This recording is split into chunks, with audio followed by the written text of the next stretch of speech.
আজকাল যুগত কিছু কিছু পুরুষ আছে যারা না অতিরিক্ত মা ভক্ত হয়, কেউ আবার অতিরিক্ত বউ ভক্ত হয়। তো হ্যালো গাইস, আসসালামু আলাইকুম। কেঙ্কা আছেন সবাই? আশা করি সবাই ভালো আছেন। মু আলহামদুলিল্লাহ ভালোই আছি। তো আজকে আমি পলাশ শাক নিয়ে কিছু কথা কবা আইছি তোমার ঘরের সাথে। বেটা সোল যদি বউ বেশি ভালোবাসে তাহলে হয় বউ ভক্ত, আর মাউক বেশি ভালোবাসলে হয় মাও ভক্ত। আর বর্তমান যুগত এমন একটা অবস্থা, বউ শাশুড়িক দেখা পায় না, শাশুড়ি তার বউক দেখা পায় না। আর এই দুই মেয়ে মানুষের পাল্লাত পরে ছেলের জীবন শেষ, যার ফল আজ পলাশ সার আত্মহত্যা। শাশুড়ি আর বউ যদি মিলেমিশে থাকলে হনে তাহলে আজ হামাঘরের মধ্যে পুরুষের এই অবস্থা হলো না হনে, আজ পলাশ শাক আর দুনিয়া ছেড়ে যাবা হলো না হনে। কিছু কিছু জাল্লাদ টাইপের শাশুড়ি আর পিশাচ টাইপের বউয়ের জন্য এই অবস্থা হয়। আর বেটার বউ বাই তালে শাশুড়ি ঘরের যে কি হয় মনে হয় তারাই সব। আর পলাশ শাক নিয়ে আর কি কমু, এই দুই মাও আর বইয়ের জ্বালাত পরে লাস্টে তার জীবনটা তাকে নিজে দিয়ে দিবা হলো। মোর জানা মতে এই দুনিয়াত বইয়ের নাকি সবচেয়ে খারাপ হয় বেশি। পলাশ আর ঘটনাটা শোনার পর আমি প্রথম মনে করেছিল এটা বানোয়ার বইয়ের দোষী বেশি আছে, কিন্তু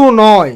পরে খোঁজ খবর নিয়ে দেখো তার মায়ের দোষ আছে। এটা একজন মা হয়ে তার সন্তানক তার বউয়ের কাছে মধ্যরাত্রে যাবা দেয় না, এটা আবার কেঙ্কা ধরনের কথা হলো আর কোন দুনিয়ার কথা? মাও তো মাই হয়, কিন্তু বর্তমান জগৎ এমন কিছু কিছু মাও আছে, মাও তো নয় কি আর কমু। তাই পলাশ শাহের মাওক দেখে প্রত্যেকটা পুরুষ মানুষের এটাই শিক্ষা নেওয়া উচিত, প্রতিটা মায়ের মধ্যে দুটা করে রূপ থাকে। এটা তার ছেলের কাছে প্রকাশ পায় আর আরেকটা তার শাশুড়ি হিসেবে বউয়ের কাছে প্রকাশ পায়। তোরা আর যাই কো, একজন মা যদি তার সন্তান প্রকৃত ভালোবাসে তাহলে আজ এই ঘটনাটা পলাশ শাহের সাথে হলো না হনি। এই ঘটনাটা দেখে মই এটাই শিখনু যে মায়ের ঘরের মধ্যে দুটা করে রূপ থাকে, আর সেটা যদি হয় শাশুড়ি তাহলে তো কোনো আর কথাই নেই। আর পলাশ শাহের সাথে তার মা যে আচরণ গুলা করেছে তা কখনোই একটা মায়ের আচরণ হওয়া পারে না। খালি যে মায়ের ঘরের দোষ দেখছো তা নয়, বউয়ের ঘরেরও দোষ আছে। কিছু কিছু বউ আছে তারা আবার তার শাশুড়ি মনে করবা চায় না, আর এই দুই শাশুর বউয়ের দ্বন্দ্ব পরে হামাঘরের মতো পুরুষের জীবন শেষ।